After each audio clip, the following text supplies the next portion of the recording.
I'm focused on his spirit cause it keeps me from his fire. The Holy Ghost was with me, so my fear I leave behind. My sins were all diminished when he took that breath and died. And if you think I'ma give up on my God, the devil is a lie.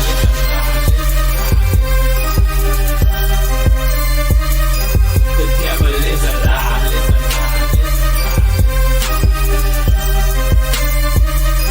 The devil is a lie.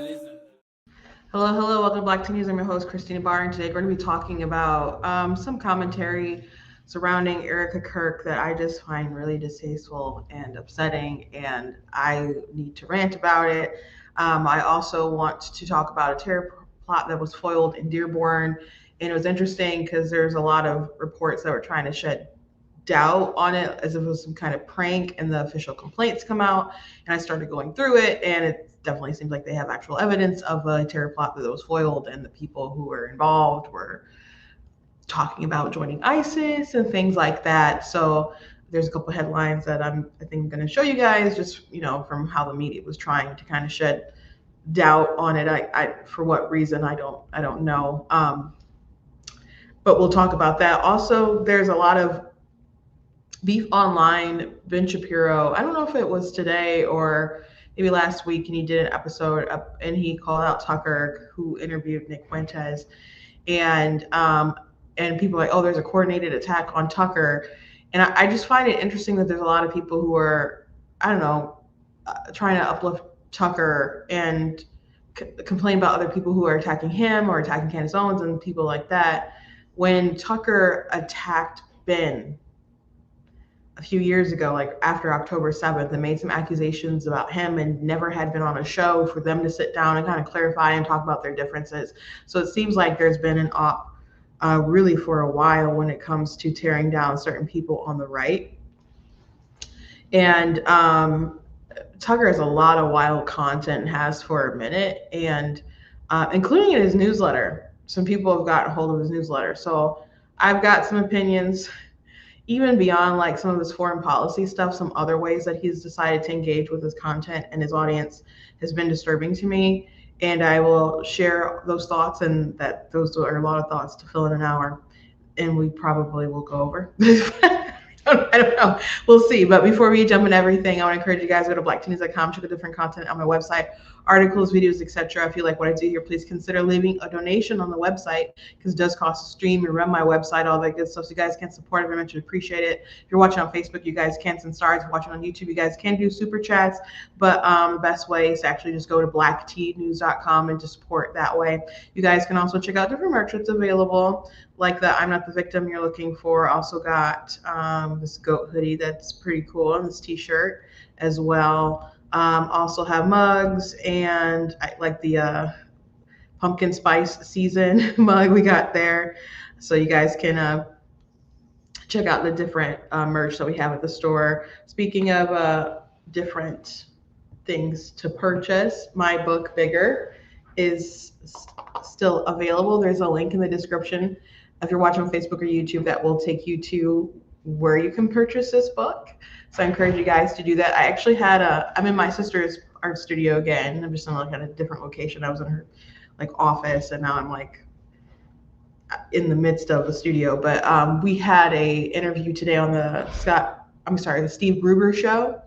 There's a guest host named Scott today, but we were on the Steve Gruber show this morning. So that was at 8:18, I think, was the interview. And so I do have a link to it. I just haven't shared it on my socials. But we were on there talking about our book, and last week we were on the local news talking about the book. So I'm glad that I've gotten some feedback that's really, really positive. I love people saying, I heard someone say this past weekend that the illustrations remind them of the hungry caterpillar, and I'm like, that is maybe it's got a classic look to it, but it is I don't know, a lot of people do digital art, and this is actually watercolor. So maybe that's a part of it, but huge compliment. I think that's a book, because that's a book that I grew up with. So we got a paperback, we got it in hardcover. So thank you to those of you who have gotten the book. And if you guys get it from Ninja Publishing, of course, I will sign it. My illustrator will sign it, who's my youngest sister. What else?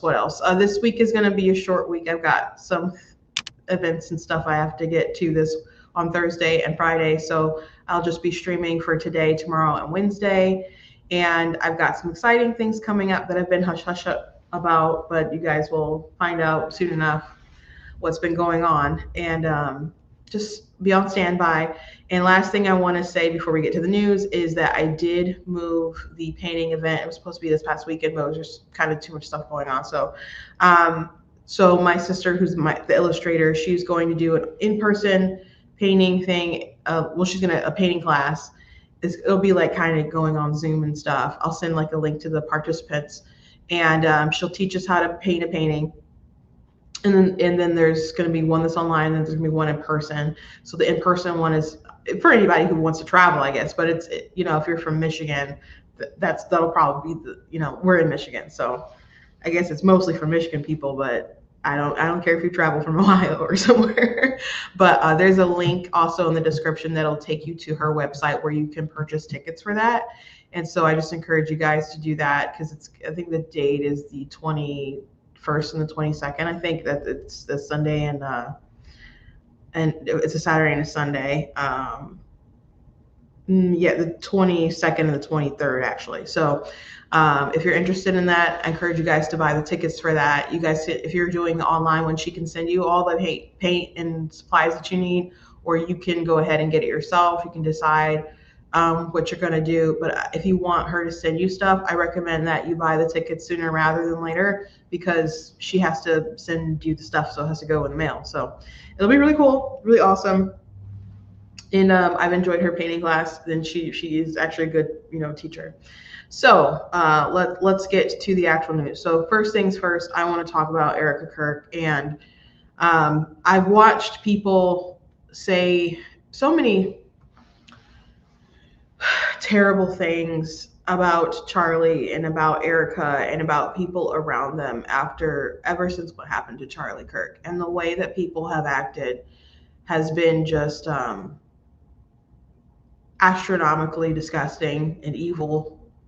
And I think I would have that opinion without my personal experience in loss and grief. But with that experience is an extra, I don't know, it just hits home a little different.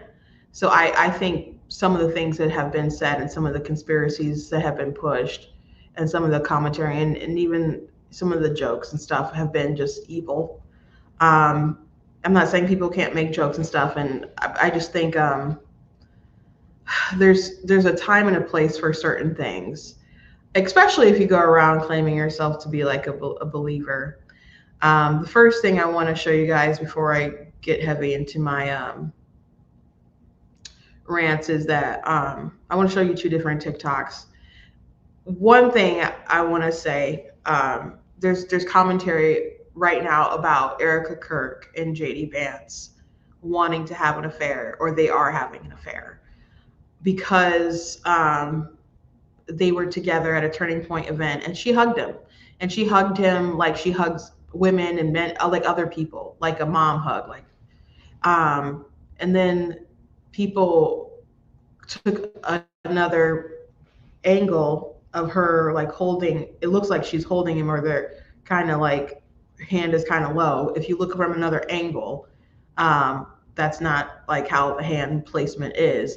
But it's just really disgusting. So they're pushing these rumors about the two of them, especially at a time where JD Vance is being criticized over comments that he made about his wife's upbringing as far as religion. Not the upbringing, but he said that he wished that she would become a Christian, which is a totally normal thing for a Christian man to say. And like, oh, he's not saying it for his wife, he's throwing her under the bus, how dare he say that? And I saw one person who I had talked about and criticized, because they were criticizing him, and they're like, oh, well, there was a clip where they cut out a portion of him talking about free will, and so they kind of like walked back a lot of their anger and stuff. I'm like, no, even the clip that's going around, he didn't say anything wrong. And but she has a free will to decide what she wants to do. You can't make someone believe in Jesus Christ. You can drag your kids to church. You can nag your wife into going or nag your husband into going, but you can't make someone believe. You can't. So people have to make that decision within their own selves, and you can only really witness to people. I mean, God has to like turn their hearts of stone into hearts of flesh, and but that's not something that you can even do. So he can't make his wife become a Christian, and but he didn't do anything wrong. I could criticize JD Vance about things, and I have, but he didn't do anything wrong with that. But there's these accusations and outrage and anger at JD Vance regarding his wife. At the same time, people are like, "Oh yeah, he's doing the deed with Erika Kirk," and Charlie just died. It was September. We're just in November. It wasn't that long ago. It wasn't that long ago. So a lot of these comments are so gross. So I'm gonna show you a video that someone made on TikTok pushing back against a lot of narratives that are going on. And there's people on the left who are making these allegations, and there's people on the right who are saying these sorts, or people who claim to be on the right. But maybe I think they're on the nutty kind of conspiracy, kind of Candace side of the right. But so let me play this video, and then I'm going to play another video from Reed Choi where he's mocking Erika, and it's just really gross. Oh, I'm sorry. Let me.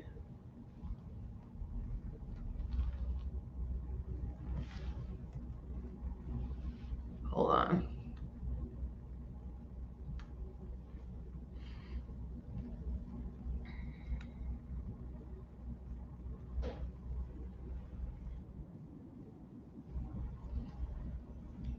Give me 1 second.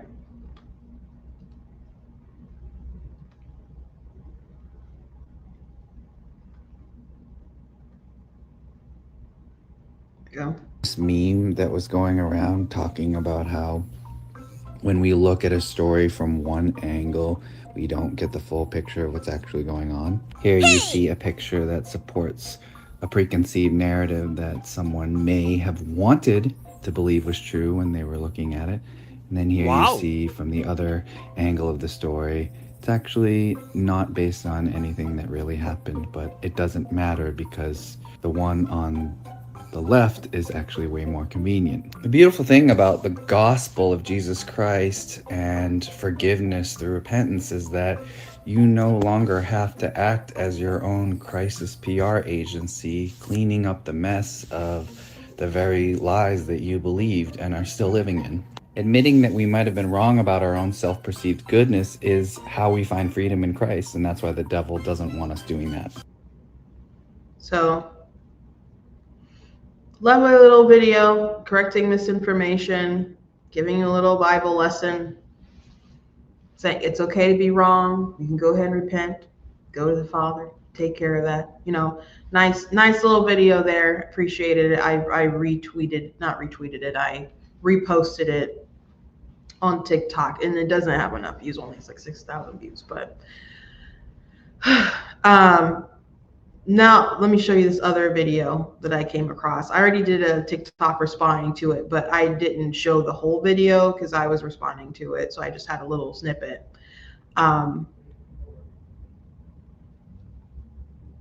So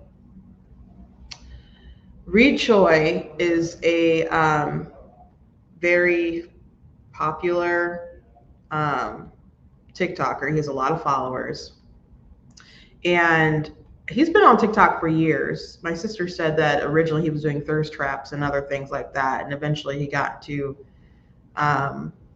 he'd sprinkle, he did some he got into like Christian content, and he's done some good stuff. Some stuff I'm like, but he has some good takes, and has some political takes. And my sister was kind of on the fence, which I never had a conversation with her about Reed until after she saw my video response to him.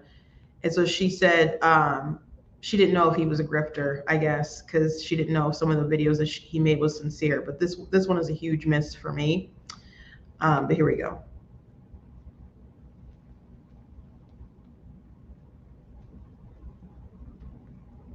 Sorry, the sound is down. Here we go. I am so sorry about your husband. This must be just such a hard time for you. If there's anything that you need, please just let us know. Thank you. I'm ready to be on camera now. What? I said I'm ready to be on camera now, and I'm thinking memorial, and I'm thinking fireworks. I'm thinking WWE entrance. Are you getting what I'm putting down? Are you flipping my hash brown? Da, da, da, da, da. Ma'am, your husband has just been brutally unalived in front of millions of people. Are you sure that you shouldn't be capitalizing on this marketing opportunity? I'm way ahead of you. I'm thinking merchandise, right? I'm thinking I should take over his show like right now. It hasn't even been 2 weeks since your husband has passed and you're ready to take over his socials? It just seems a little inappropriate. What do you mean? This is what he would wanted. This show must go on. This is our turning point.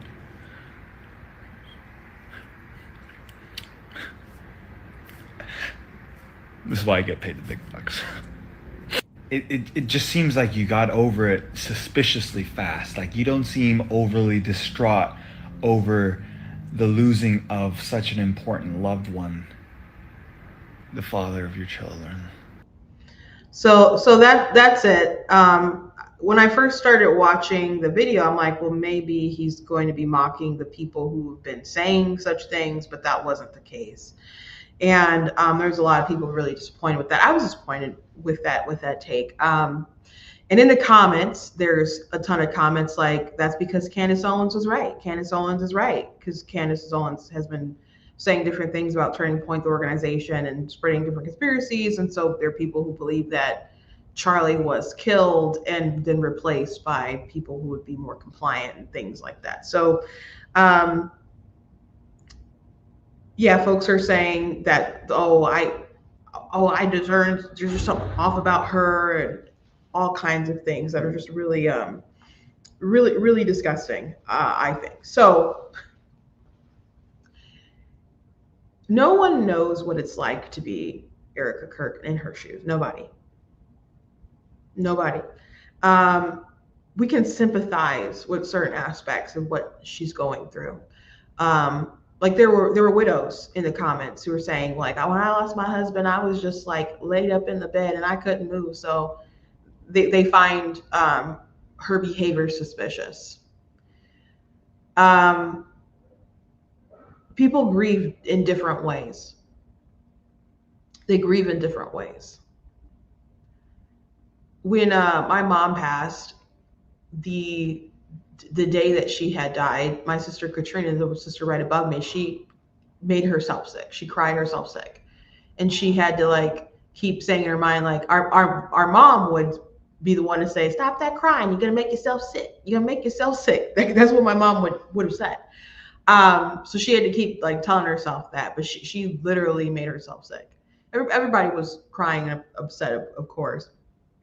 And then when we were planning things out for the funeral, I was going to sing, and I was planning like who's going to get up and say something. And some of my siblings didn't want to say anything. They didn't think that they could get through it.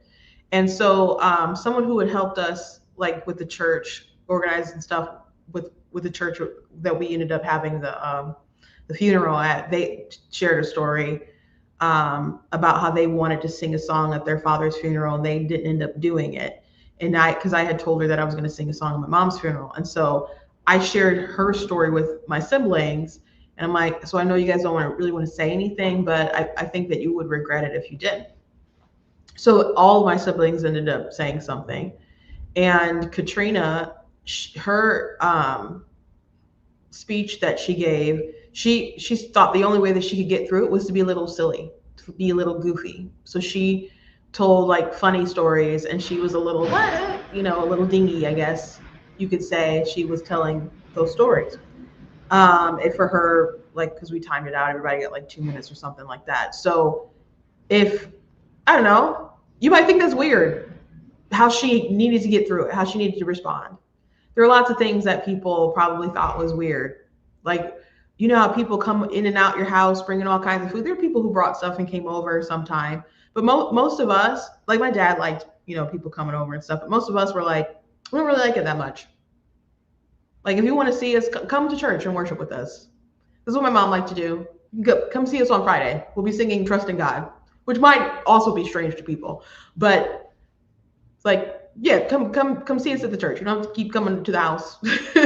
We didn't do, we did a wake, and we of course we had the funeral and we had the repast. But like throughout the week, she had passed on, like right after midnight on Monday. So throughout the week, we're like, we don't need to keep having everybody come over. Just see us at the church. People react differently throughout these processes. We lost our mom suddenly. Erika lost her mom suddenly. Erika lost her husband suddenly. But her husband was murdered. Not just murdered. He was assassinated in front of the world. It was viral. People have been so cruel after it, making artwork and t-shirts. There was a group of math teachers for Halloween that got together and had like white shirts covered in blood and thought that was a good idea. After like the mass cancellations and firings, they thought that was a good idea.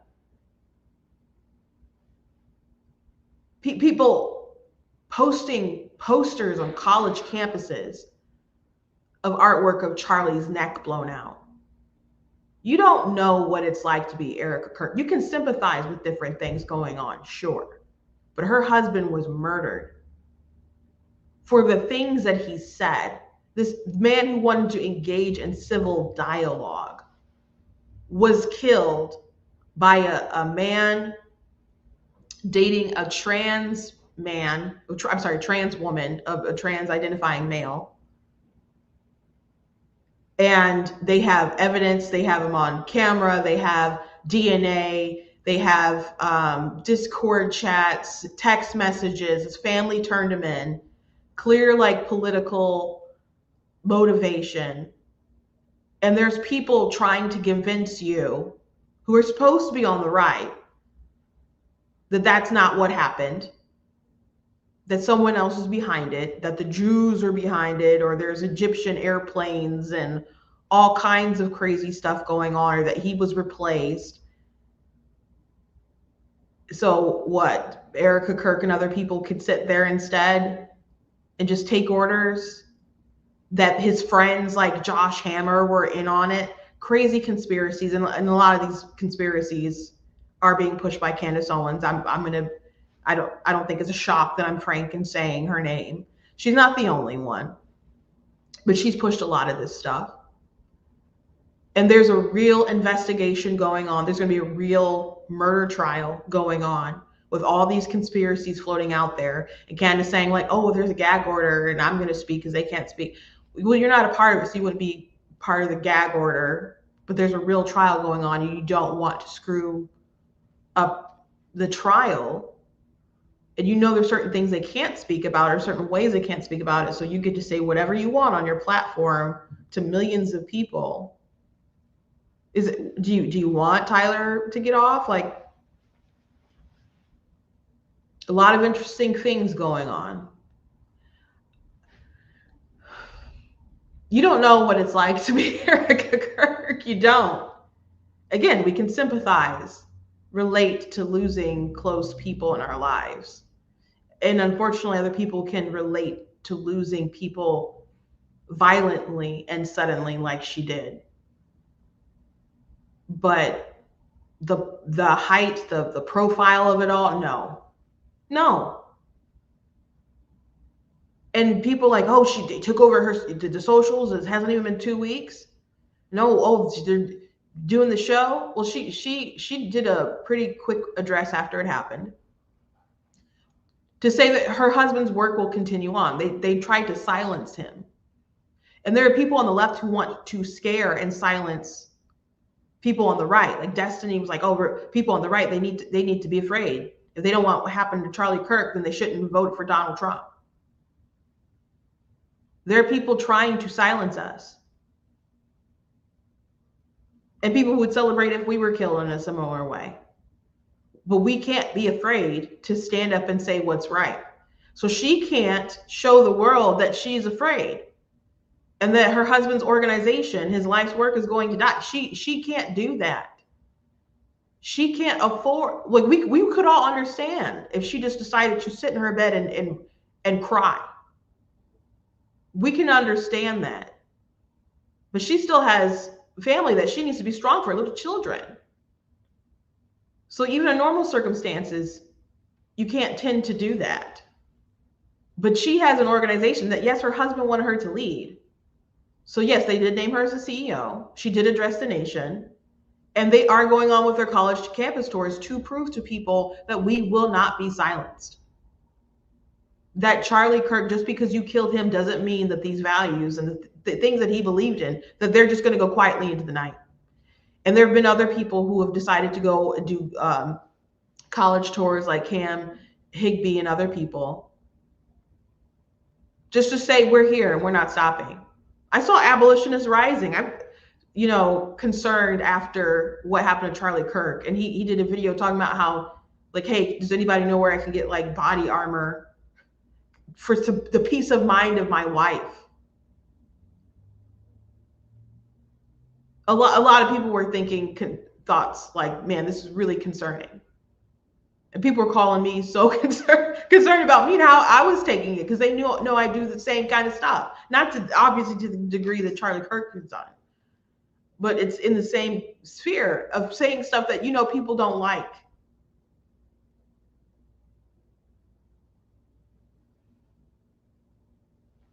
So yes, she has to show people that she's going to continue on. And people can be like, oh, that's so weird, she's up there. There is an optics element to it.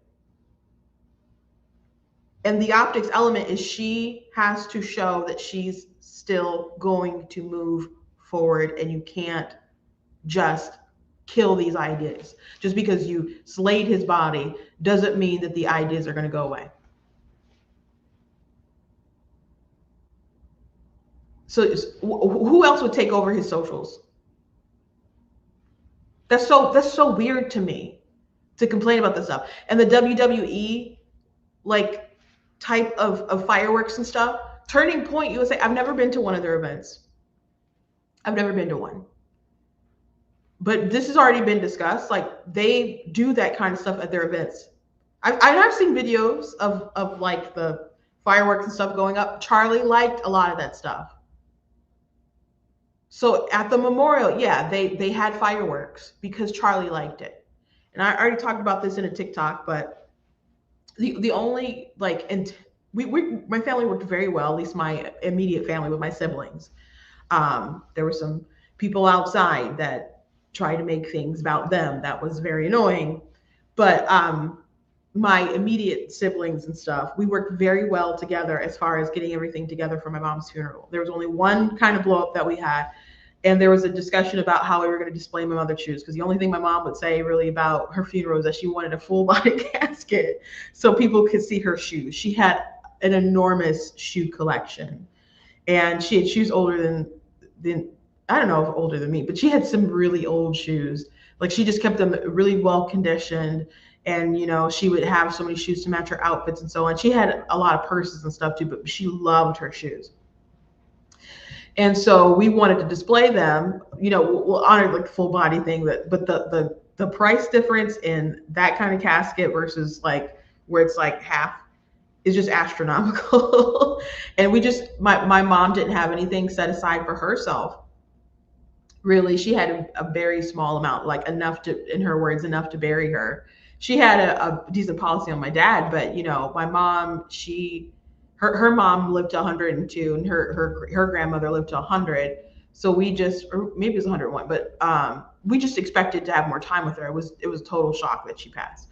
And the crazy thing about it is we were having a conversation maybe the week before she died about how her insurance policy was too small.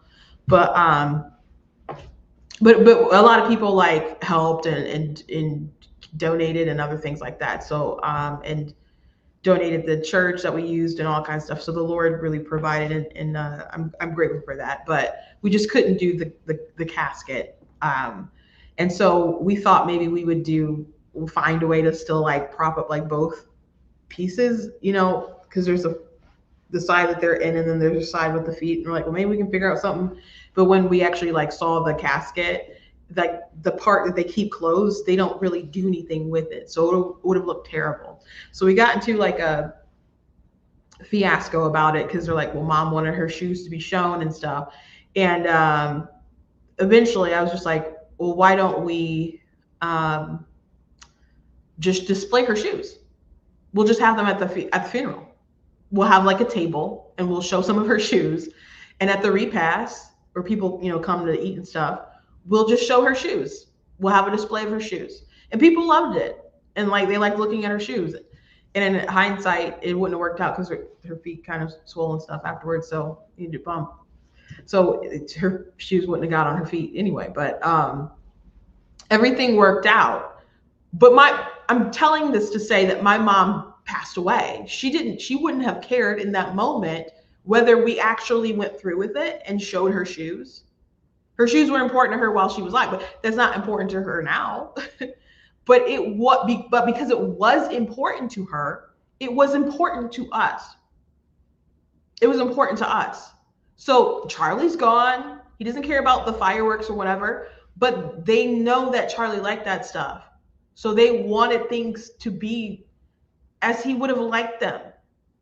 So you can say, oh gosh, that's weird, they're showing fireworks at this memorial, which was an insanely long memorial. There's all kinds of stuff. There was all this worship that was amazing, and all these pastors and stuff, you know, preaching the gospel, spreading the gospel. And of course, you know, it got very political in some sections, was like Stephen Miller and Donald Trump's speech and so on. So it was a mix of a lot of stuff, and it really was like a turning point event.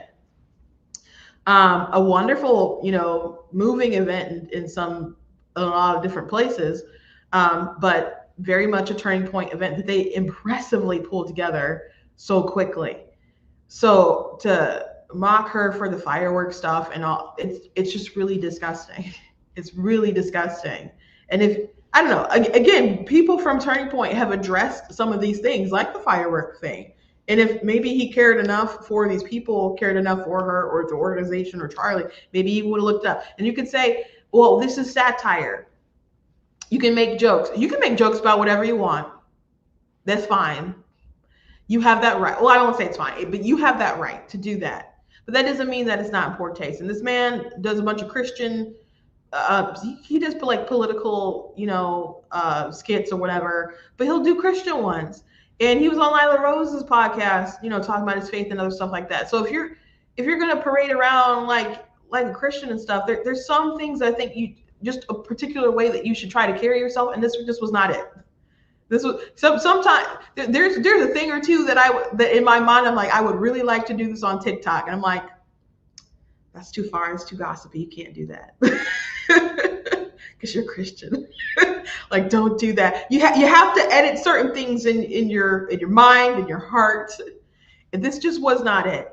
And there's so many conspiracies again surrounding Erika and Tyler and Charlie in this moment, and if you read the comments, it's just feeding into that monster.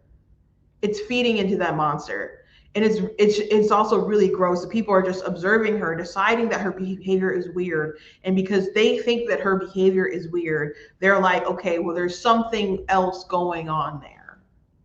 And feeding into the conspiracy that what Tyler didn't kill Charlie Kirk, or that they're somehow behind it or whatever. That she's got military connections. Therefore, I don't know, something behind it made it happen. I don't know. It's just really bizarre.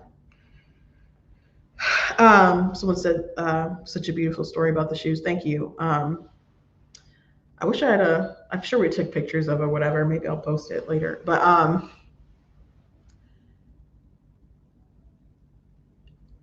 the way that some of these people have been acting, again, it has been, I will just say, evil. And I know people have said, like, Candace Owens is grieving too. if you believe that, maybe she is, maybe she isn't, but that still doesn't give you permission to act crazy or to point the finger and put other people in danger and push so many conspiracies and stuff. And you know what? After my mom passed, we had someone who said to one of my sisters, like, well, at least the good thing about it is you can act whatever way you want, and then just kind of, people will understand that you're grieving. And to me, that was an absurd thing to say. Like, I know people have different freakouts or whatever, but to just like pre-plan how like crazy you're going to be, like to take advantage of the fact that you lost a loved one, so now you get to act crazy. Like, why would someone just kind of implant that in your mind and give you like advanced permission? Like, you still have to try to compose yourself. You may not be able to, but you should at least try to compose yourself and act like a normal person, because this is going to be news to some people, but just because someone dies, the world keeps spinning on. You still got bills, you still got life and other stuff. And some people will be understanding. But there's a lot of folks who are just like, their life is still going on, and you live in this world with them, so you got to get it together.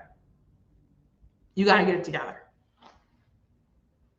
So people who are just using that excuse, like, oh, well, she lost someone too. Okay, but a lot of people lost someone.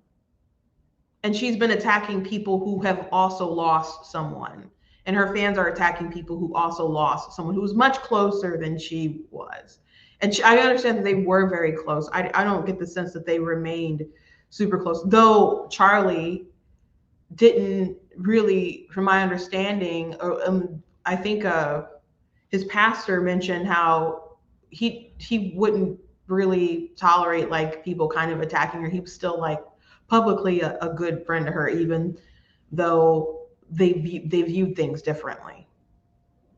And I think it's really unfortunate how some people have just, I don't know, taken advantage of Charlie's kindness.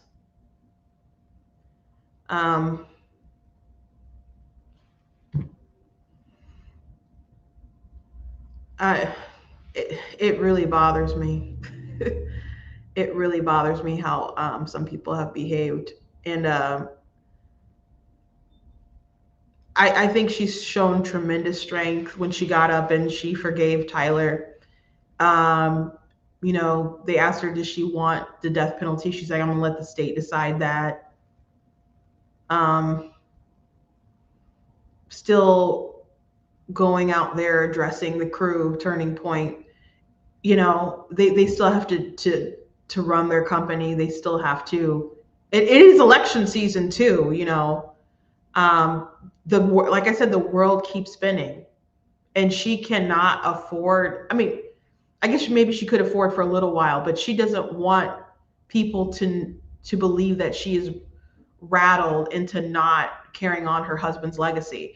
And there's a pretty viral video after Charlie Kirk died, and someone was like gleeful about it, and they're like, the great thing about this is that Charlie Kirk, he's not going to be a martyr, he's going to be forgotten in history and all this stuff, which aged poorly very quickly, because obviously so many people grieved for him, so many people were punished for some of the things that they said about him and his passing. And you had all these elected officials, the president of the United States, doing this memorial and honoring him. And it hasn't stopped. And we're still talking about Charlie, and we'll continue to talk about Charlie, because I meant what I said before, that this is one of the most significant things that has happened in my lifetime. And I say that not because I was a huge Charlie Kirk fan. I didn't dislike Charlie. I just didn't. I've still yet never seen like an entire episode of his show. I've sat down and watched some of his debates and discussions. Well, like I saw the whole debate he had with someone about communism, and I've seen a lot of his like videos and debates and stuff on like TikTok, of course. And I've had to I think I saw his entire like Jubilee episode, and I've had to do a lot of different research since he passed to debunk a lot of things that people were saying about him. And the more that I found out, I'm like, man, he seemed to be a really good dude. He was misunderstood by a lot of people. Did he say some things that I didn't like and I disagreed with? Yes, he did. I've written about some stuff, and I've commented on different things from time to time. I'm going to do a video soon about some opinions where not specifically differed from him, but I differ from a lot of folks on the right about, particularly, I guess, about the abortion issue.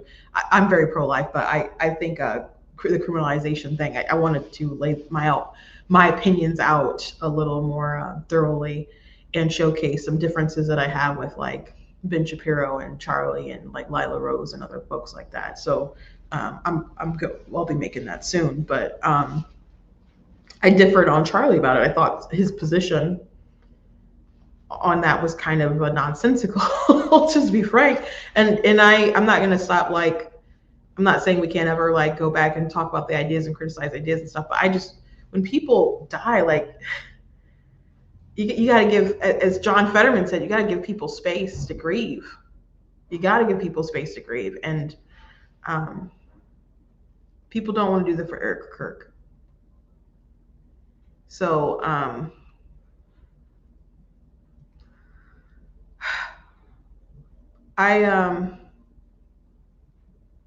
continue to pray for her family. I would never want to go through what she's going through. And fortunately, most people will not. But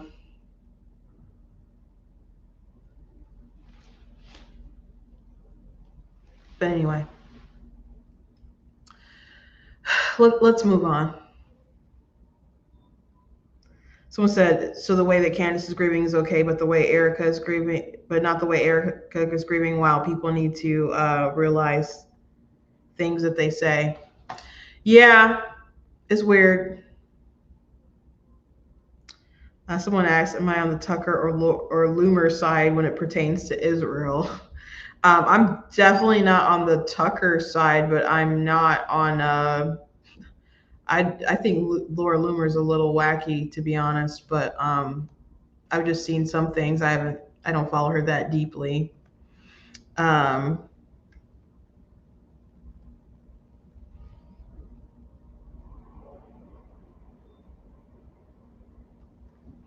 Anyway,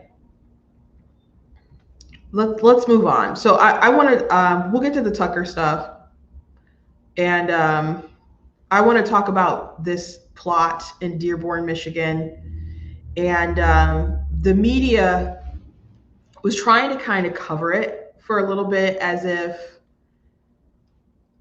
I don't know, like this plot, just this terrorist attack that was going on was just a joke or something, that it was a prank, and that the FBI was kind of misunderstanding some things. And this guy that I follow, A.G. Hamilton, he's like, okay, we'll just wait till the complaint comes out. And the complaint came out, and I started reading through it, and there's stuff about the wanting to join ISIS and go to Syria, all kinds of stuff. I'm like, doesn't seem like a joke to me. And they bought a lot of stuff. So I'll go through an article, but Michigan lawyer says a Halloween terror plot the FBI Director Kash Patel described never existed. Of course, lawyers would say stuff like that. These kids are gamers, Halloween terror suspects, lawyer said. FBI jumped the gun. Okay. Of course, their lawyers would say stuff like that. Attorney of Michigan man arrested in potential terror attack says plot never existed. Yeah. So it's the kind of stuff that they were showing in the news, and I saw different TikTok videos that were reporting on it, and people were like, oh, the FBI says, therefore, I'm gonna not believe it and whatnot. I don't know, even if you don't like Trump, I would hope that you would hope and wish. You don't have to trust people, you can trust and verify, but whether the president is Obama or Biden or Trump, my hope would be that if there's terror attacks looming, that people are competent enough to still try to do their job and stop such things from happening. So even if you don't like Kash Patel and Trump, that there are still other people in the FBI who I don't know, would want people to not die. So I don't know, just because the FBI says, hey, we uncovered a terror plot, you could at least look at the evidence they present before you just kind of think like, nah, it's a scam. You know, just my opinion, guys. But yeah, I started going through the complaint, and there's evidence. So I'm going to read from this NBC News article. I'm not going to share my screen because they have videos and stuff, and I don't want to slow it down. Sometimes it does.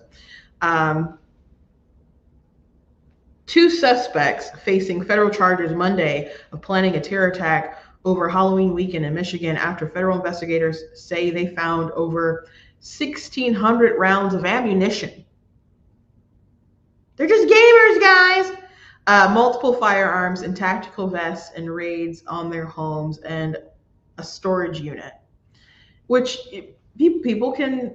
I love the Second Amendment. People can exercise the Second Amendment and go to gun ranges and have fun, and but there's obviously evidence that there's other stuff going on.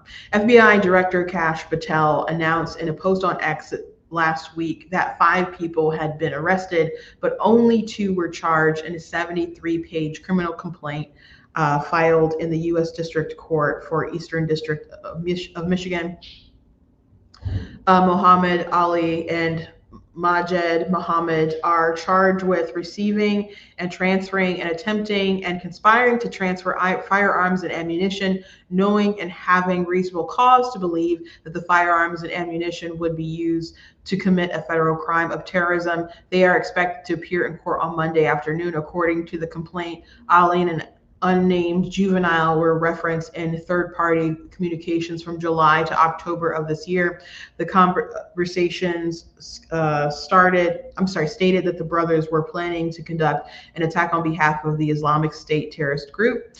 Ali allegedly purchased a shotgun, AR-15 style rifle, and other firearm accessories in August and September, the same time the third-party conversations referred to an attack. According to the complaint, one of the accessories he purchased was a forced reset trigger that allows a shooter to increase the rate of fire in a semi-automatic weapon. The complaint alleges Muhammad allegedly also purchased an AR-15 style rifle in September and then bought more than 1,600 rounds of ammunition a month later. According to the complaint, the 2 men and the juvenile practiced shooting at multiple gun ranges in September and October. The complaint said they and 2 other alleged conspirators were using encrypted communication and social media applications to share extremist and ISIS-related materials that encourage attacks similar to what they planned. The complaint said one of the alleged co-conspirators had a phone reviewed by Customs and Border Patrol agents upon his return to the U.S. in August.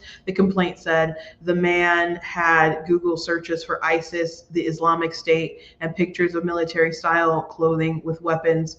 The complaint said the individual, who was not named, also apparently had a group call on an encrypted communication application with 5 others, but Muhammad and Ali were not part of the call, according to the complaint.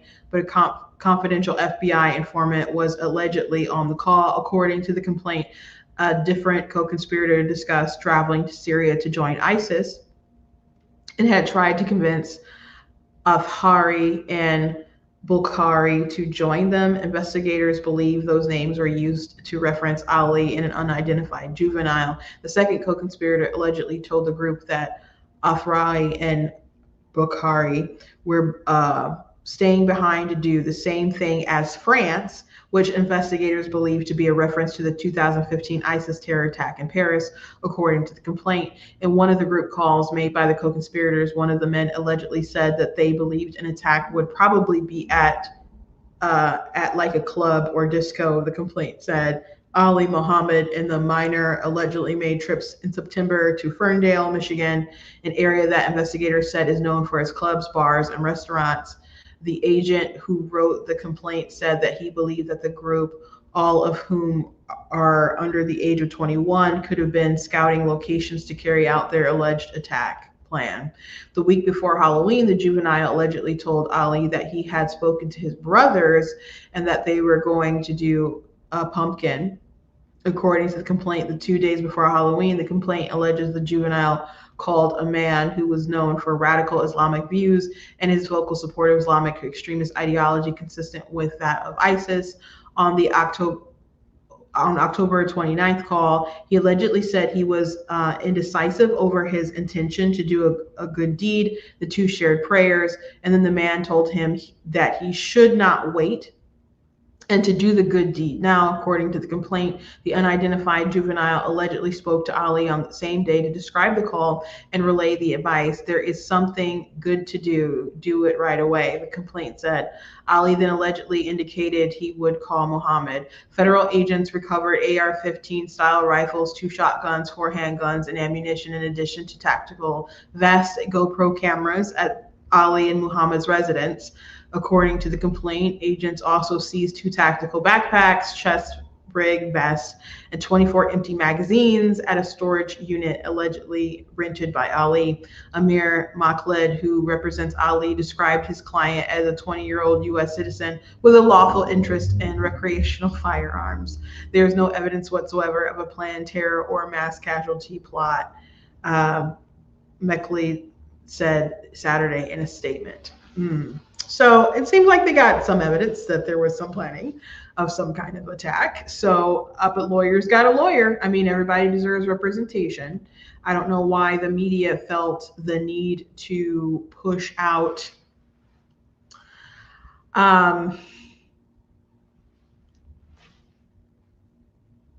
these headlines that, from what the lawyer said, everything is intentional when you put an article together and you have different editors and they decide what the, collaborating what the headlines are going to be and what you want to highlight. So I question why they wanted to downplay this so fast. I mean, I would at least want to wait until the complaint came out. I mean, you want to report on it, but I don't know what the lawyers say. Seems like something that would be like in the middle paragraph or at the end, like in this particular article, but this has a lot, the actual complaint, details about it that, I don't know, makes them look pretty bad.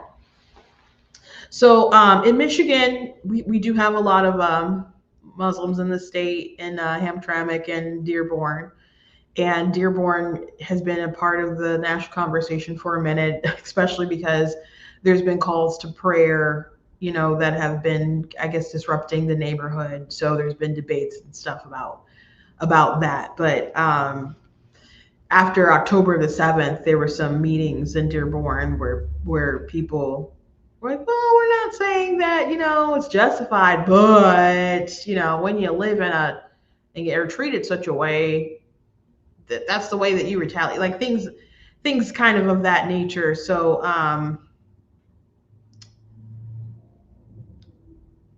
I wouldn't be surprised if there aren't more investigations going on. Now, there's plenty of people who just want to live their life in the United States of America and take advantage of its freedoms and its liberties and don't want anything to do with, I guess, a type of Islamic fundamentalism that would lead people to do things like that, or they wouldn't want to live under an Islamic country,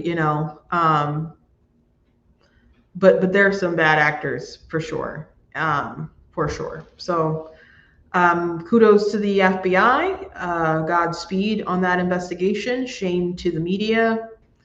And, I guess all the facts will come out and they can bear that out in court. But I'm glad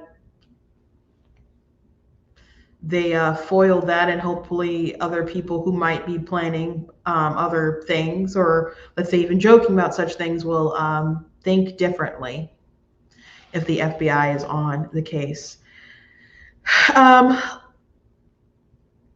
Before I let you go, I want to chit chat a bit about this criticism going around about Tucker Carlson. And Ben Shapiro went on a rant the other day that is being shared. I did share it myself. And a lot of people are there's a lot of people criticizing Tucker. I'm one of those people. there's a lot of people standing up for Tucker. Before I play anything, I just want to say criticism is not deplatforming. Criticism is not censorship. Like someone commented on my video about Erika Kirk, my TikTok, and they're like, well, she's a public figure, so people are going to talk about her. I'm like, yeah, people can, she knows this, people are going to talk about her, sure. But I can talk about people who talk about her. I have the liberty to talk about people who talk about her. I have the liberty to defend her. And if I feel like you're being unfair to her, I'm going to call you out. I can do that. Just like people were free to say all kinds of terrible things to Charlie Kirk, we have the right and liberty to retaliate against you, not physically and do like things that would be illegal and harmful, whatever. But hey, you celebrate. You're not like there was a big deal like on a lot of authors who were saying a bunch of terrible things. So people were like, oh, okay, well, we're gonna make a list of these authors who would apparently celebrate our deaths if we were violently murdered because we believe similar things to Charlie Kirk, and we're not going to buy your books. And they're like, how dare you put us on a list? Which is funny because some of those authors were putting people on a list in case they voted for Donald Trump back in 2024. But you celebrate people's deaths, their brutal murder, and people are like, okay, well, I don't want to buy your book. And you're like, how dare you put me on a list? This harms me. This could threaten my life. No one's calling for violence. We're just saying we don't want our dollars to make your pockets fatter. So, and we can talk about it. We can have conversations about it. You don't get to just say whatever you want and people not be able to do the same about what you say.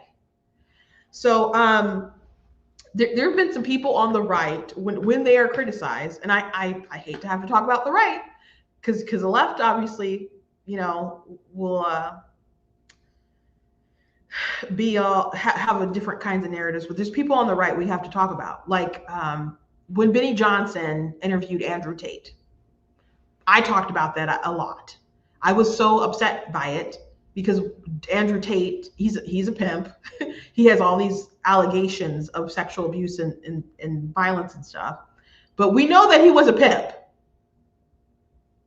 And he says stuff that he's very kind of unrepentant about that are still tweet and say really gross things.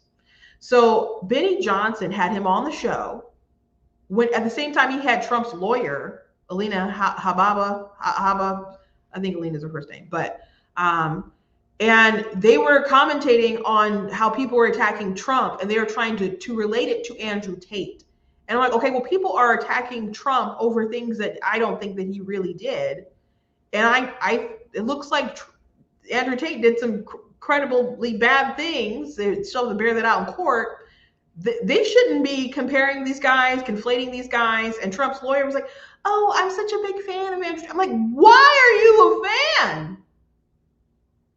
So I was annoyed in general, but I was also annoyed. I'm like, how does this service Donald Trump? How does this service Donald Trump? It doesn't. And she had to end up like walking back and distancing herself. And as people were criticizing Benny Johnson for doing this, they're like, oh, you're trying to censor me. You're trying to cancel me. You're trying to deplatform me. How you can have Andrew Tate on your show. But if you're Candace Owens had Andrew Tate on, Tucker Carlson had him on, Patrick Bet-David had him on. If you're going to have him on, you can have him on. But don't let it just be a softball interview or when you're gushing all over him. Why don't you actually read the court cases, be knowledgeable about the accusations and victims and things like that. And when he lies openly about his cases, as commentators or journalists or whatever, you should know enough to push back on him and not just allow him to use your platform to lie to your audience. And some people like, Patrick Bet-David, he's a commentator. He's not that deep in journalism or whatever. But what about Tucker? Candace Owens fancies herself a little journalist and stuff, an investigator. But she just gave him a platform to lie and cover it for him too.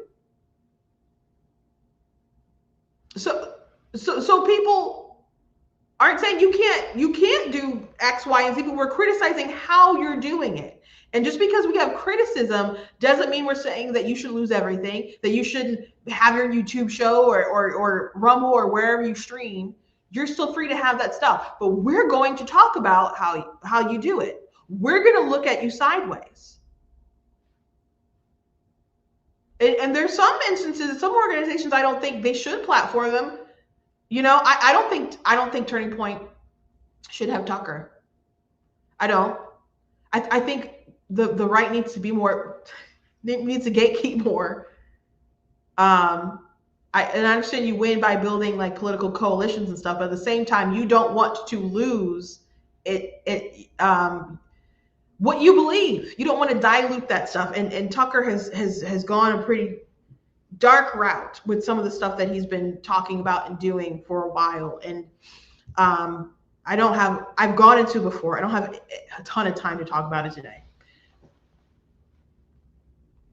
But platform, DeAndre Tate's a good example. Platforming this person and just allowing them to lie, having these softball interviews when you could. We've seen Tucker go on the attack. He went hard on the attack with Ted Cruz on what's the population of this country. You're talking about this something you don't know the exact population of how many people is here in this country. But when it comes to other folks, like, oh, just let them talk. The Quintus is like, oh, I love Stalin. It's like, okay. Don't get into a deep conversation about that. Like, where's your journalistic curiosity? And before I play Ben's video, let me give you this example. It has nothing to do with foreign policy. It has nothing to do with Israel or anything like that. When he first started his show, he had on a man who claimed to have slept with Obama and did like drugs and stuff with him. And so Tucker was like, people were treating him like he was crazy. And he's like, I don't know if the things that he's saying is true, but to just act like he's not credible, he is credible. He's like, he even took a lie detector test. And that's how he like introduced that information to the audience. But he didn't tell the audience that the man failed the lie detector test. So why would you introduce that information to make the man seem credible and not give that other important context about the fact that he didn't pass it? I'm assuming he had to have known, because why wouldn't you be curious and look that up? Especially if you're presenting that information.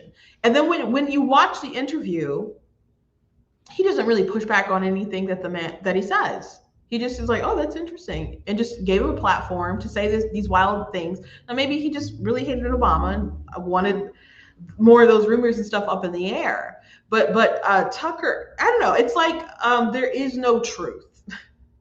Question everything. Oh, they don't want you to know this. That's how him and Candace and a lot of people are like acting. But I know that we've been lied to about a lot of things, and people have hidden a lot of information, and there's low trust in Congress and stuff that happened with COVID and et cetera, et cetera. But there is some truth out there, and we can't be so determined to find conspiracies and that we can't believe anything anymore. And there is a truth on whether this man, for example, slept with Obama or not slept with Obama. And Tucker didn't seem curious about getting to the bottom of that.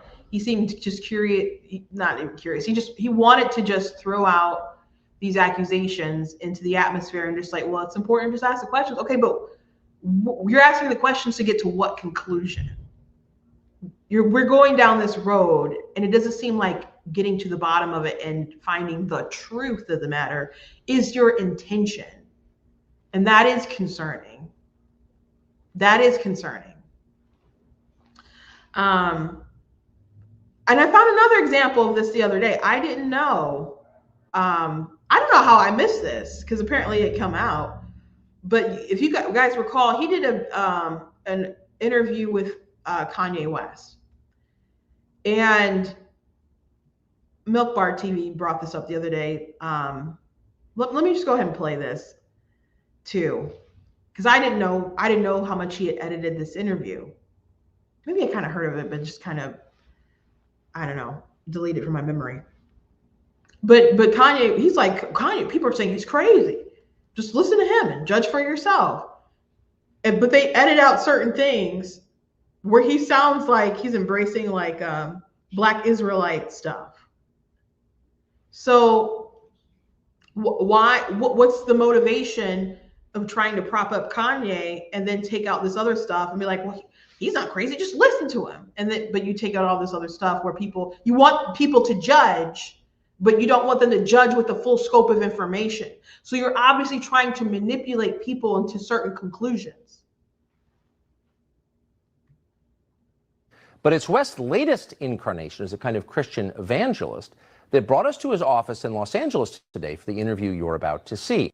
And Kanye he did his album, you know, this Christian album, and he was having a church. I'm like, that's weird. But, you know, and people were really following him and stuff. It would have been helpful to have this information that Tucker kept to himself. So maybe people, I don't know, wouldn't have gone down this, maybe there would have been people who followed him down the rabbit hole, but so the public just kind of could have been more informed about his thought process on a lot of this stuff. Like he did a real disservice here. And the question is why? But crazy? That was not our conclusion. In fact, we've rarely heard a man speak so honestly and so movingly about what he believes. But again, you can judge for yourself. I keep telling this joke. If people say Trump was the first black president, I'm gonna be the first Latino president, because all the values, the conservative values just line up. And I find that I work better. I just trust the Latinos when I work with them. I trust them more than I'll be safe. Certain other businessmen, you know. And now you look up, and my kids are going to a school that teaches black kids a complicated Kwanzaa. I prefer my kids knew Hanukkah than Kwanzaa. At least it will come with some financial engineering, exactly what our culture is based on. Think about us judging each other on how white we could talk would be like, you know, a Jewish person judging another Jewish person on how good they danced or something. I mean, that's probably like a bad example. People are gonna get mad at that shit, but is West crazy? You can judge for yourself as you watch what we're about to show you. Planned Parenthood was made by Margaret Sanger, a known eugenics with the KKK, to control the Jew population. When I say Jew, I mean the 12 lost tribes of Judah, the blood of Christ, who the people known as the race black really are. This is who our people are, the blood of Christ. This, as a Christian, is my belief, and I believe that Kanye West, yay. Not crazy, worth listening to, even if you disagree. And chances are you're going to have a chance to listen to him in future years because, if anything, he's getting bolder. I like Hitler. I do not. The Holocaust is not what happened. Let's look at the facts of that. And Hitler has a lot of redeeming qualities. Yeah, so it would have been helpful if Tucker didn't make propaganda like that. Yeah, I must have I don't know how I missed that. I don't know if y'all knew about that, but I must have missed that. So, oh my gosh, there's like, I know he's been, the example that I gave about the interview with the guy who slept with Obama, that was like one of the first interviews, maybe the first one that he did when he started his show on X. But that was when he still had a show on Fox. So it's just I used to really love Tucker's show. I didn't really love it at that point. I wasn't watching it religiously, but at one point I was watching it consistently. I would DVR it if I would miss it. And I don't know, I was into his little shtick, I guess. He'd invite on these liberals and he would grill them, and then they'd look stupid and he'd do his like baffled Tucker face, and it was entertaining TV. Eventually that got old, I guess. And I'm like, And I stopped kind of watching him. And of course, eventually he got let go from Fox and went on to do his own thing. But people are manipulated all the time. And I wonder how far back, I guess, the manipulation kind of goes with Tucker here. Because I just kind of thought it was really, really bad, like after he left Fox. I just was unaware of this Kanye example.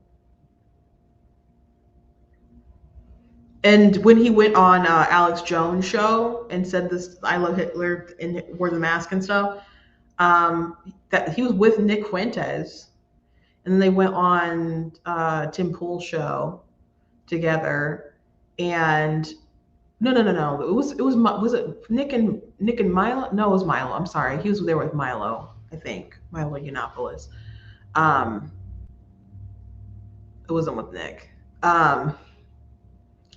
And it was and he got mad when Tim was just like, because they said something about they, and he's like, who is they that you're talking about? And kind of like left the show. So I covered some of that stuff like in my video when I chronicled like Ben Shapiro and Candace Owens and their beef, because I did cover different stuff kind of leading up to the blowout. But that's available on YouTube. You guys can search for that. Let me play this clip of Ben Shapiro that's been circulating around.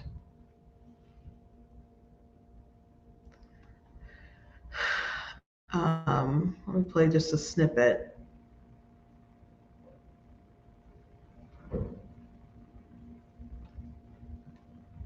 Trash.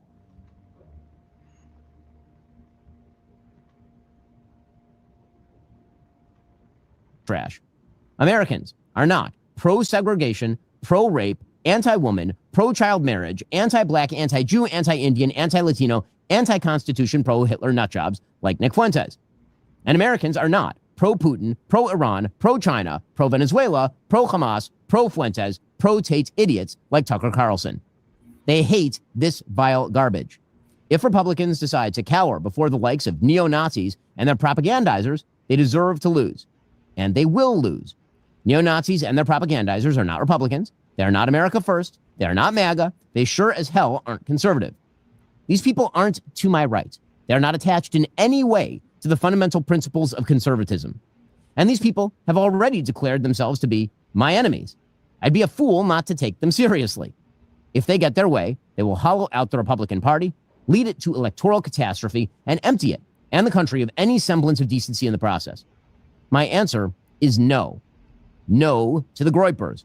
No to their publicists like Tucker Carlson. No to those who champion them. No to demoralization. No to bigotry and anti-meritocratic horseshit. No to anti-Americanism. No. This is our country. This is our party. And this is our conservative movement.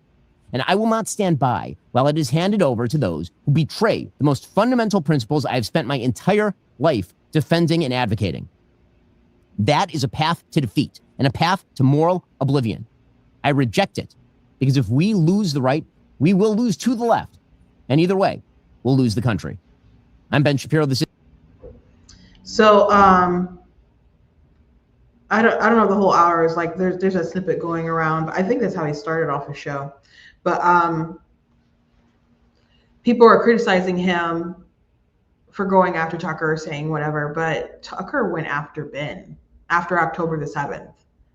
And he said his first attack, I think, that was just kind of blatant toward Ben was, he said, like, who focuses that much on like another country while there are people dying from fentanyl? Like, you must hate America.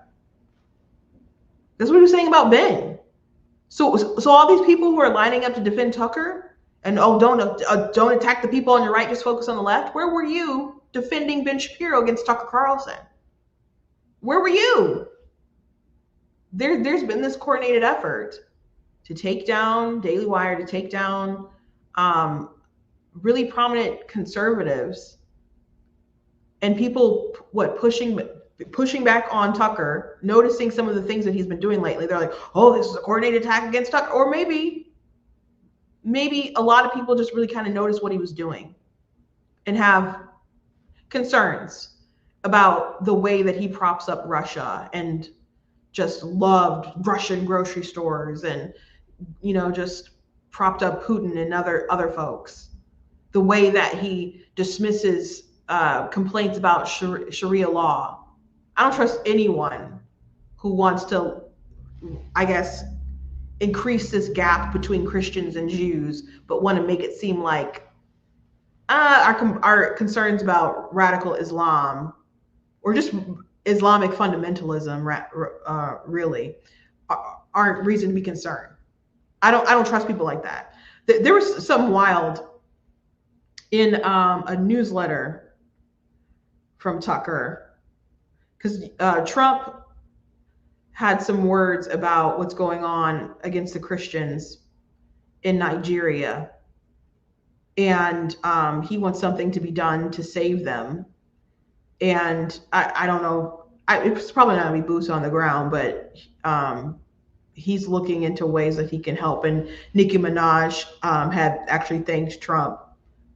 And some people are mad at Nicki Minaj, but we can maybe talk about that tomorrow. Excuse me, but this is Tucker's newsletter. Trump threatens to defund Nigeria if Christian killings continue. So this in this highlighted section, let me just read this portion. Donald Trump threatened to immediately stop all aid and assistance to Nigeria on Saturday, saying he'll end U.S. funding if its government continues to allow the killing of Christians. Muslim extremists have reportedly slaughtered thousands of Nigerian Christians this year, and Trump is accusing the country's leaders of enabling the bloodshed. Roughly 80 million followers of Christ live within its borders. The president's willingness to withhold funding from a country whose behavior does not align with America's interests is rooted in common sense. Why would the U.S. pay for the murder of Christians? No one would accuse him of being an anti-Nigerian bigot for issuing his threat. His view is obvious and sound. So how come Mark Levin would label him an anti-Jewish racist if he made the exact same statement about Israel? Isn't that a weird double standard? This may be hard for Levin and his ethno-narcissist caucus to accept, but criticism of their beloved country has nothing to do with Judaism, just like Trump's statement on Nigeria is not an attack on blacks. It's about putting America first. So taking that opportunity where people are talking about Christians being killed in Nigeria, to then turn around and attack Mark Levin and bring it back to Israel and Gaza and that war and it's just really gross. Someone said this is demented, and if you are still pretending not to see it, you're willfully blind. He took an actual genocide of 100,000 Christians over the last decade in Nigeria and somehow turned that into a "what about Israel" line. Sick. He doesn't give a crap about Christians. I've never been to Nigeria. We had some church members who had immigrated from Nigeria, who were with us for a while. My dad went to Nigeria in I think 99 for the first time, and then he went in 2000 and was there for a month with my sister Gina. And I've talked about that trip and how that trip changed the trajectory of her life in a really positive direction. And I don't have time to retell that story today, but you know, I've seen the videos of Christians just dancing and celebrating in the Lord, and they talk. So one of the things that impacted my sister so profoundly is she just was jaded a lot by, you know, people in the church who say like they love you one moment and like backstab you, just like church drama and stuff. So she was like kind of ready to like go her own way and I guess rebel after high school, and the Lord just kind of orchestrated that her plans got messed up and she ended up going to Nigeria, and just seeing ministry stripped down bare really killed her in a lot of ways. And she talked about just seeing the children around my dad and how loving they were to him and how loving he was to them, and just a simple gospel. And I don't know, just knowing the sort of brutality that they have to face. And then it was ignored. Like my brother mentioned today, he's like, it's so disgusting, it's so sad that an atheist had to draw attention to this. I know like other people were talking about it, but Bill Maher mentioned it on a show when Nancy Mace was on, and she thanked him for mentioning it. And then Al Jazeera was like, well, it's not exact. We got to be careful about using the word genocide, as if people weren't throwing that around inaccurately when it came to the war in Gaza. A lot of people criticize Israel, and they'll say it's about criticizing the Israeli government, and it's just not true. Or they'll criticize them in a way that they wouldn't criticize other countries or governments or organizations, like the obsession with AIPAC. Like, why isn't AIPAC registered under FARC? Because it's American citizens who run the organization. Well, what if Iran or other people did? There are other PACs ran by Americans in the interest of other countries. Like you cannot like it and be against them all, but it's very curious that this bothers you so much, but you only know about AIPAC.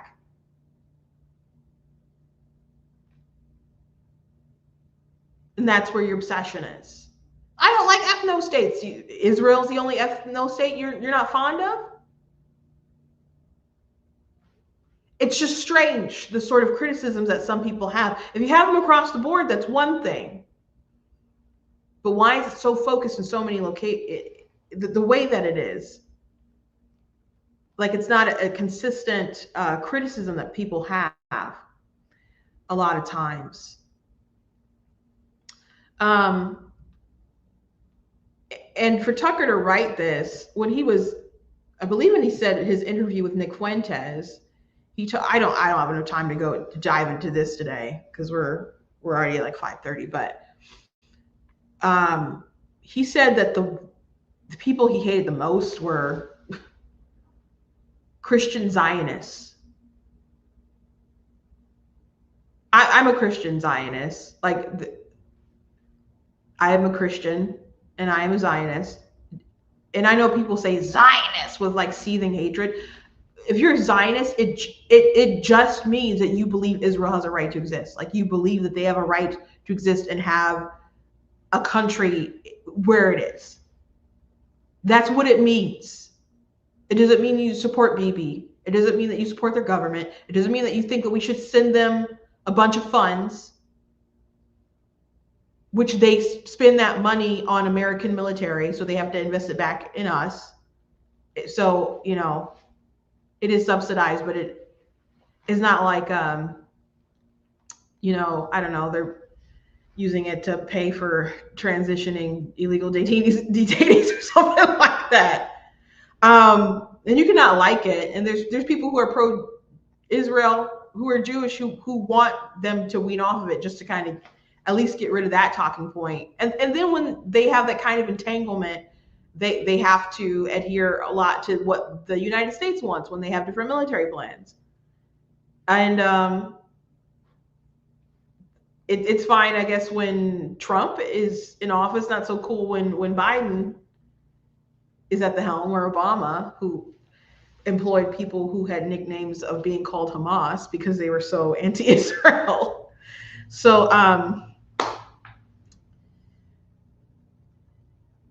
it's just insane to say that while sitting. I believe that was his Nick Fuentes interview, but he had on Nick, who said that he loved Stalin, that Hitler was cool, even if he was a pedophile or whatever. But he'll say that he loves him, and other crazy stuff. Like he thinks that Gavin Newsom would be a better person to be president than J.D. Vance because J.D. Vance has a brown family. And that's the kind of person that Tucker platformed. And if you want to just have him on and have a conversation, fine. But Tucker has had, why did he treat dumb, like off the street liberals way worse than someone like Nick? I used to watch a show again. I DVR it. I know how he can be when he wants to get to the bottom of something. So why all these softballs? And then Mike Cernovich was like, I saw the interview and I saw someone trying to preach the gospel to them. I'm like, you're trying to preach the gospel while you're saying stuff like, I hate Christian Zionists? Really? You didn't disagree about dispensationalism and other stuff like that, but a Zionist literally just means you believe that Israel has the right to exist where it exists. So anyway, criticism is not censorship.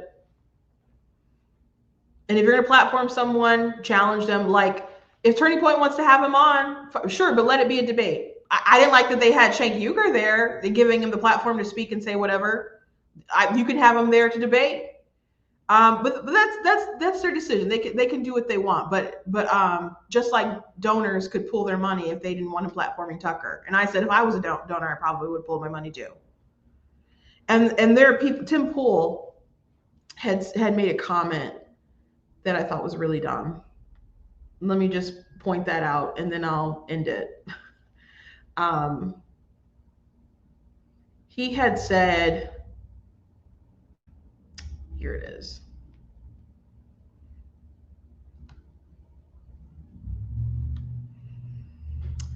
He said the attempt to silence Tucker Carlson is not because he is wrong, but because they fear people will agree with him.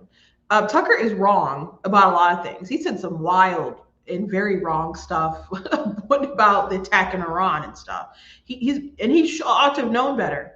But he has said some very wrong things as of late. So it is that he's wrong. But there is a fear that people will agree with him, that they'll be misinformed, deceived, and they will fall prey to ideological subversion. That they'll fall prey to the actual anti-America first agenda that Tucker and some other people are pushing. That's the concern, that they will believe revisionist history, that they will allow, have a softer view of Islamic fundamentalism. There is a concern about that. I'm concerned about that, certainly. I think everybody should be. So people speaking out against Tucker, I think we're entitled to do that. I think at this point, for a lot of people, it's an obligation to speak out and say something. I can't control whether you do or you don't. You can make whatever decision that you want to, but I can freely speak, just like they're freely speaking. Just because people are criticizing you doesn't mean that people are censoring you. That's insane. And for all these people who are standing up for Tucker and free speech, or like don't attack people on the right, we got to win, whatever. We got to just keep building this tent. Where were you in defense of Ben Shapiro when Tucker was attacking him?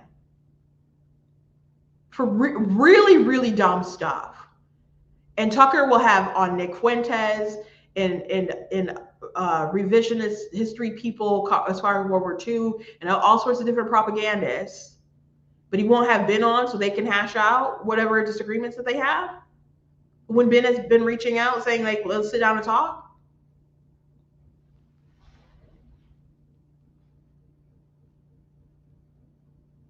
You're being manipulated. You're being manipulated. Anyway, thank you guys for joining me today. Please go to blacktnews.com, check out different content on my website, articles, videos, etc. If you like what I do, please consider leaving a donation on the website because it does cost to stream, run my site, all the good stuff you guys can support. I very much appreciate it and appreciate you guys.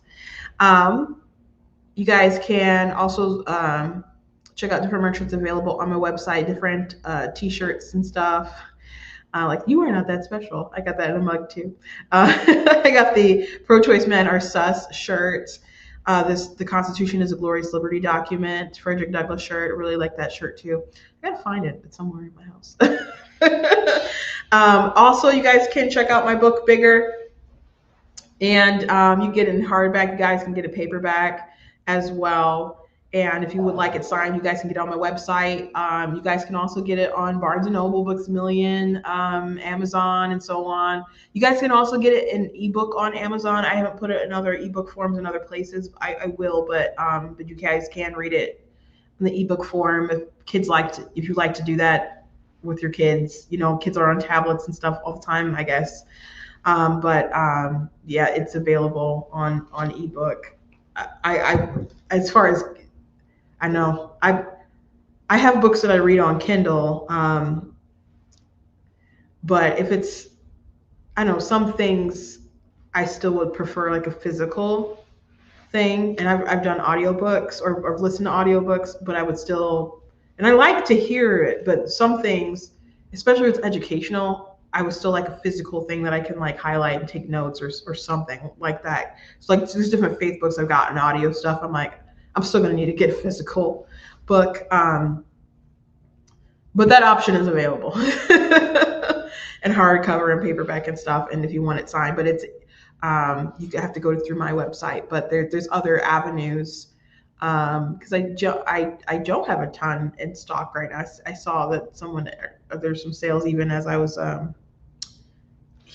doing the show today that people went and purchased books. So maybe some of you guys watching. So I think if that's the case, but so there's only so much. I'll have to like restock that, but there are ways to get other hardcovers and stuff from other places. But if you want them signed, you have to go through my website. Anyway, if you guys are interested in the painting party with me, you guys can also follow the link that's in the description. And hopefully if you're in Michigan or are going to travel, I guess I'll see you on I think it's 22nd and the 23rd is the online one, and that one will be fun too. So please go ahead and buy your tickets as soon as you can so Tina can prepare for that. Make sure she has enough paint, make sure that she sends it out, so on, and we can plan accordingly and get food and other things that we might need for the group. So if you're interested in that, please go ahead and buy your ticket when you can. God bless you guys, and I will see you tomorrow.